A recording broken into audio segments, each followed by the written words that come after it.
नमस्कार दोस्तों, स्वागत है आप सबका भद्रा IAS एकेडमी में। आज का डेट है 13 दिसंबर एंड करंट अफेयर्स के न्यूज़ एनालिसिस का डिस्कशन में मैं शुभदीप आप सभी का स्वागत करता हूं। दोस्तों, सबसे पहले यहां पे हम लोग न्यूज़ देखने वाले हैं द हिंदू से। ये बात करेंगे आर्टिफिशियल इंटेलिजेंस को रेगुलेशन करने में। आर्टिफिशियल इंटेलिजेंस अभी बहुत ज़्यादा न्यूज़ में, रिसेंटली डीप फेक टेक्नोलॉजी ले लीजिए, या फिर आर्टिफिशियल इंटेलिजेंस से जो बहुत समय हम लोग बोल रहे थे जॉब्स चले जा रहे हैं, ये सब कुछ ऐसे एस्पेक्ट्स है जिसके कारण आर्टिफिशियल इंटेलिजेंस को रेगुलेट करना बहुत ही ज़्यादा इंपॉर्टेंट हो गया है, ना ही इंडिया में बल्कि वर्ल्ड वाइड। इसीलिए ये न्यूज़ है। यहाँ पे economic advisory council to the prime minister ने रिलीज़ किया है एक पेपर, और इस पेपर का टाइटल है a complex adaptive system framework to regulate AI। Now अब देखो, ऐसा ही सिमिलर चीज़ एक यूरोपियन यूनियन के द्वारा भी रीच आउट किया गया है, एक provisional deal on the world's first, दुनिया का पहला कॉम्प्रिहेंसिव लॉज जिससे रेगुलेट किया जाए आर्टिफिशियल इंटेलिजेंस। सो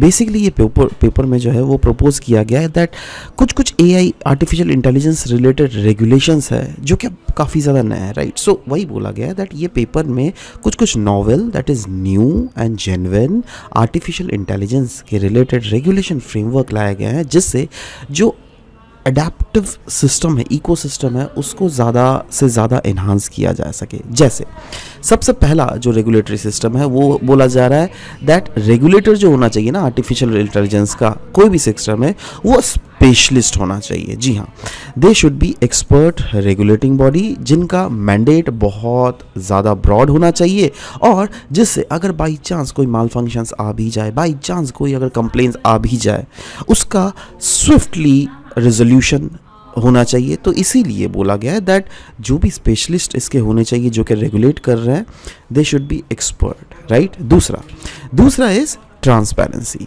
बोला जा रहा है दैट एक्सटर्नल ऑडिट्स के लिए एंड AI सिस्टम को कंटिन्यूसली मॉनिटर करने के लिए we need to make sure that transparency should be at its peak. उसलिए बोला गया open licensing of core algorithm for external audit and continuous monitoring of AI system to ensure transparency, right। मतलब monitor continuously हमको करना ही चाहिए जिससे transparency को ensure किया जा सके। और ट्रांसपेरेंसी ही नहीं, पता है अकाउंटेबिलिटी भी इंश्योर करना चाहिए, है ना, जिसमें एक स्टैंडर्डाइज इंसिडेंट रिपोर्टिंग प्रोटोकॉल्स होना चाहिए, है ना, और उसमें क्लियर डिफाइन, मतलब line should be clear as to what should be the accountability of which organization. Next is manual overrides and authorization choke points. यहाँ पे बोला गया है दैट कहीं ना कहीं हमको एम्पावर करना पड़ेगा ह्यूमंस को इंटरवीन करने के लिए when AI systems behave erratically through mandate manual controls. मतलब हम लोग को कहीं ना कहीं ह्यूमंस को बोलना पड़ेगा दैट आप इंटरवीन करो जब भी कोई भी आर्टिफिशियल इंटेलिजेंस सिस्टम इरेटिकली अजीब टाइप का बिहेव कर रहा होगा ना, तब, right.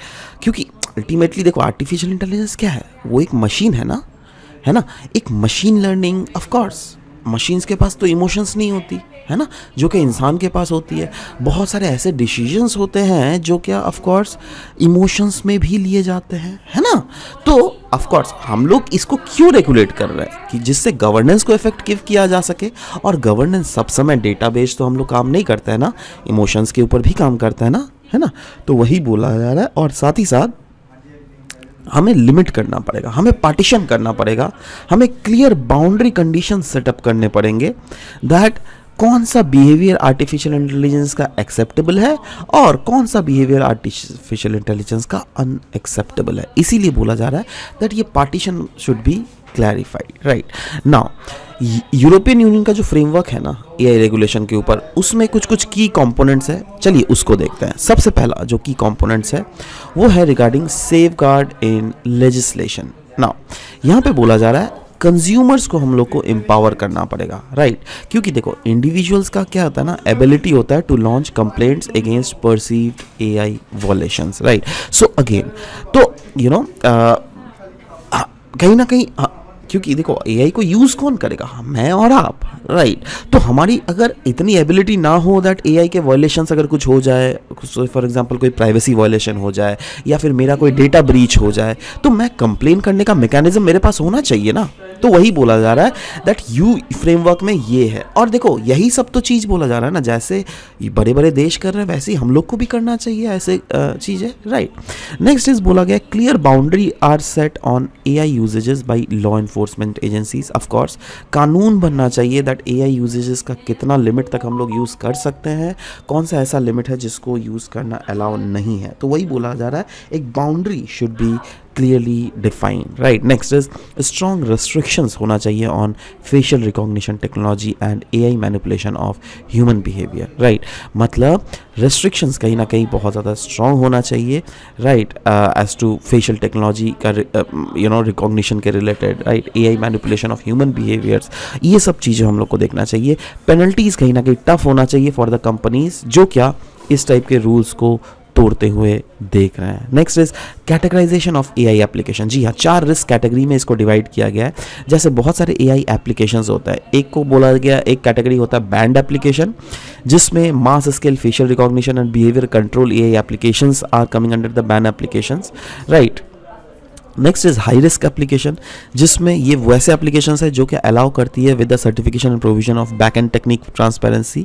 Next is medium risk application and low risk application. Low risk applications ऐसे एप्लीकेशंस होते हैं जिसको क्या कोई टेंशन नहीं, मतलब उसको सिंपली उसमें ट्रांसपेरेंसी ऑब्लिगेशंस के रूल्स होते हैं। बट मीडियम रिस्क एप्लीकेशंस अगर देख लीजिएगा तो उसमें मतलब उसको डिप्लॉय किया जाता है बिना रिस्ट्रिक्शंस के, जैसे एआई चैटबॉट उसमें रहता है, आपको देखने को मिलेगा। बहुत सारे ऐसे एप्लीकेशंस होते ही हैं, राइट, जिसमें एआई चैटबॉट्स होते हैं, है ना, एक्सप्लिसिट डिस्क्लोजर होता है to the user about AI interaction and everything. So these are the things जिसके अंदर में एआई एप्लीकेशंस को कैटेगराइज किया जाता है। Next is concerns. नाउ सवाल होता है आर्टिफिशियल इंटेलिजेंस का हम लोग यूज़ तो करेंगे बट उसके रिलेटेड भी बहुत सारे ऐसे कंसर्न्स डेवलप्ड है। So let's talk about what are those concerns. पहला कंसर्न इज प्राइवेसी। जी हाँ, there is risk of personal and sensitive information being unethically utilize, right. तो ये प्राइवेसी जिससे ब्रीच ना हो जाए, that is one of the major issue of AI.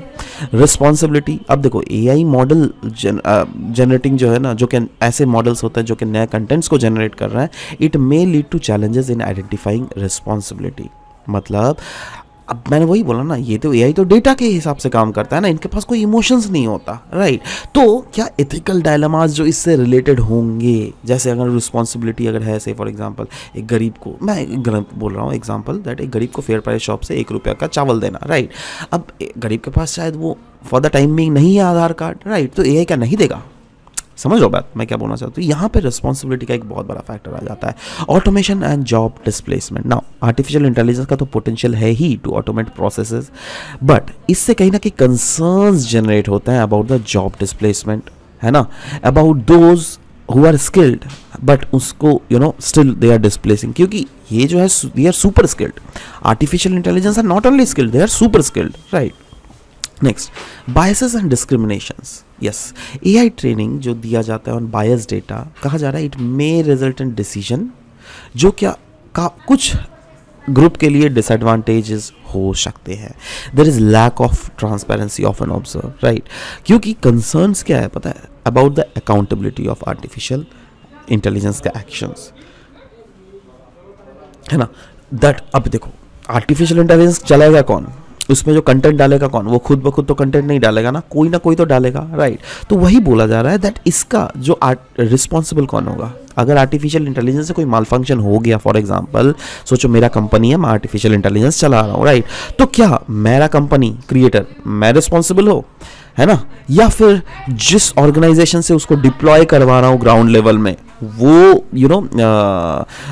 Responsible है, या फिर रेगुलेटिंग गवर्नमेंट के ऊपर दारोमदार आएगा। तो ये कहीं ना कहीं देखने की बात होने वाली है ना।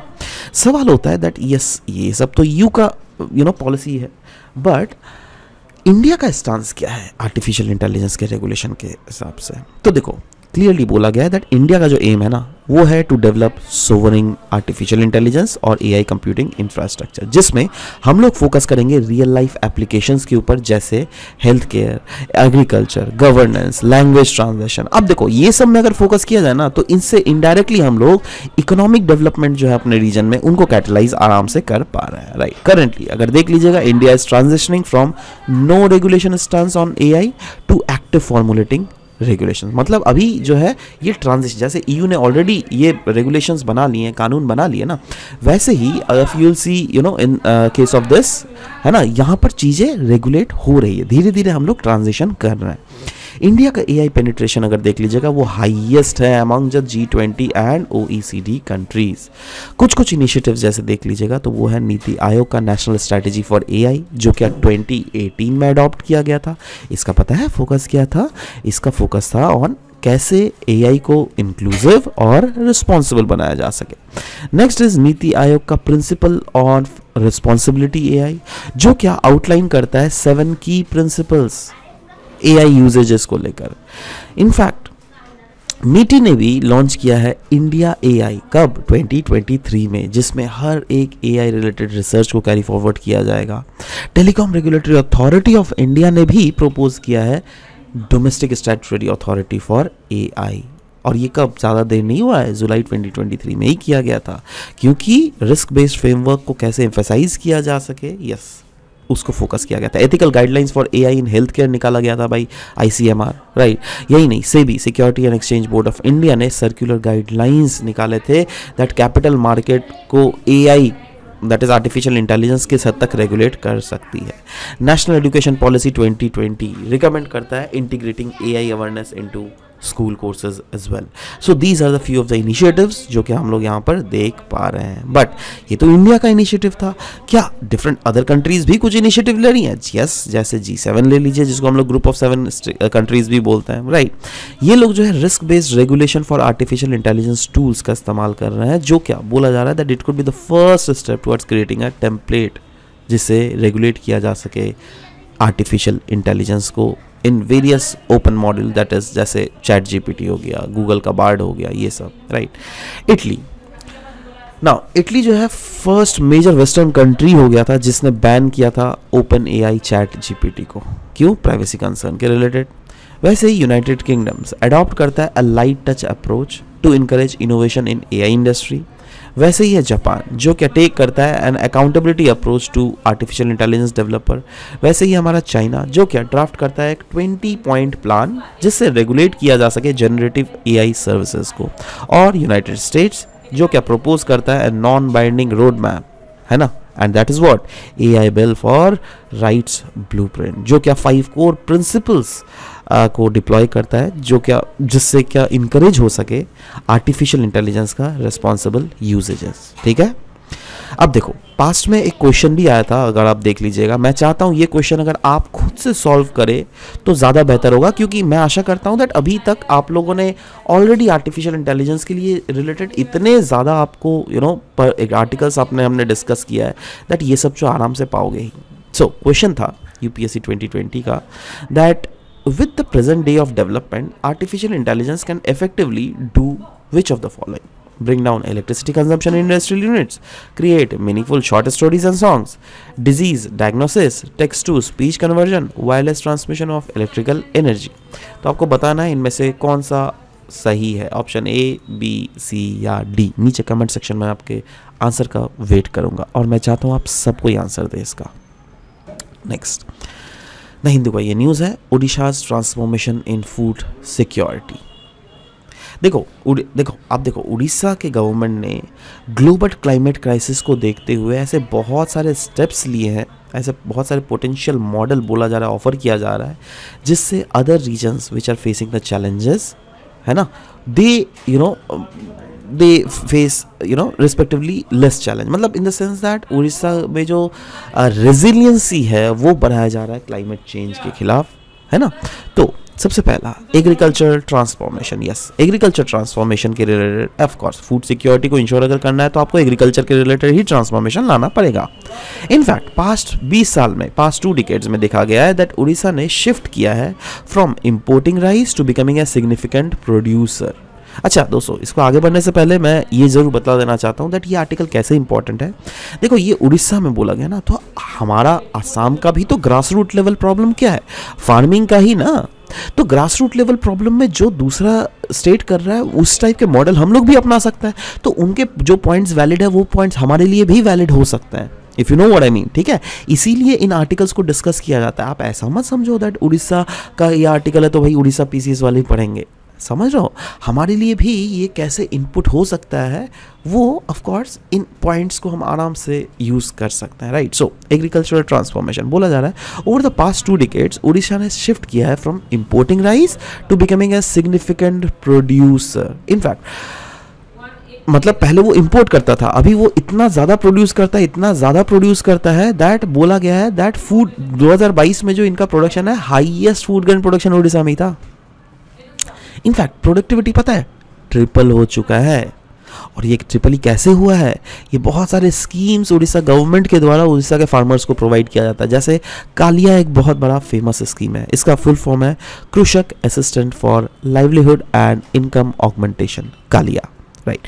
इस स्कीम के तहत उन किसानों को, वहाँ के किसानों को कुछ पैसे दिए जाते हैं, है ना, कुछ लैंड के लिए, राइट। तो ये कहीं ना कहीं उन किसानों के फायदे होते हैं, राइट। उड़ीसा मिलेट मिशन भी एक बहुत बड़ा इनिशिएटिव है जिसका फोकस था दैट कैसे इंक्रीज किया जा सके इनकम फॉर स्मॉल फार्मर्स और प्रमोट किया जा सके crop diversification for climate resilience, right. तो ये सब कुछ ऐसे सेक्टर्स हैं जो कि हम लोग यहाँ पर देख रहे हैं, राइट। रेजिलियंस और सस्टेनेबिलिटी को बढ़ाने के लिए उड़ीसा ने, यस, क्योंकि उड़ीसा अगर देख लीजिएगा क्लाइमेट चेंज से सबसे ज़्यादा वल्नरेबल उड़ीसा है, क्योंकि हम लोग क्या बोलते हैं जब भी क्लाइमेट चेंज आता है तो एक्सट्रीम इवेंट्स बढ़ता है। एक्सट्रीम इवेंट्स में साइक्लोन भी है, और साइक्लोन आपको पता है दैट हमारे इंडिया में उड़ीसा को ही सबसे ज़्यादा हिट करता है। तो yes, Orissa being vulnerable to climate change has proactively developed a comprehensive climate action plan जो क्या डिफरेंट सेक्टर्स को कवर कर रहा है। जैसे क्रॉप वेदर वॉच ग्रुप, ये क्या करती है, ये मॉनिटर और रिस्पॉन्ड करती है to the adverse weather conditions, right. तो ये क्या कर रहा है, ऑफ कोर्स हम लोग मिटिगेशन टेक्निक ही ना है, क्योंकि पहले से अगर हम लोग को एडवर्स वेदर कंडीशन को मॉनिटर और रिस्पॉन्ड किया जा रहा है तो यस, इससे उनके फार्मर्स को भी ये न्यूज़ मिलता है, right. Next is social protection. देखो अब क्या होता है, स्टेट रैंकिंग इंडेक्स में अगर देख लोगे for the national food security act, Orissa ने 2022 में टॉप रैंक्ड स्टेट था, जिससे ये क्लियरली दिखता है दैट उड़ीसा का अपना कमिटमेंट है to food security, to livelihood and climate resilient initiatives, right. तो इससे आपको समझ में आ गया होगा दैट क्यों ये आर्टिकल इंपॉर्टेंट था। नेक्स्ट हम लोग बात करेंगे universal declaration of human right, क्योंकि ये मार्क कर रही है 75th एनिवर्सरी। जी हाँ, 75th साल हो चुका है, क्योंकि अगर ये सेटअप हुआ था 1947 को, है ना, एंड ये दुनिया के global human rights and dignity को बचाने के लिए one of the foundational documents है ना, universal declaration of human right. वही तो बोला गया ना दैट ह्यूमन, ये जो डॉक्यूमेंट है, इसको जो अप्रूव किया गया था वो 10 दिसंबर 1948, मतलब ऑलमोस्ट एक साल तो, सॉरी 75 ईयर्स तो हो ही गया ना।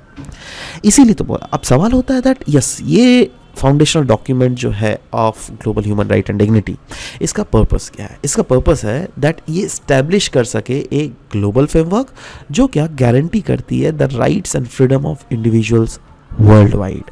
इनफैक्ट कुछ की फीचर्स है इसके, जैसे ये रिकॉग्नाइज करती है inherent dignity as the foundation for freedom, justice and peace. साथ ही साथ ये डिक्लेयर करती है human rights as universal applicable to people regardless of location and identity.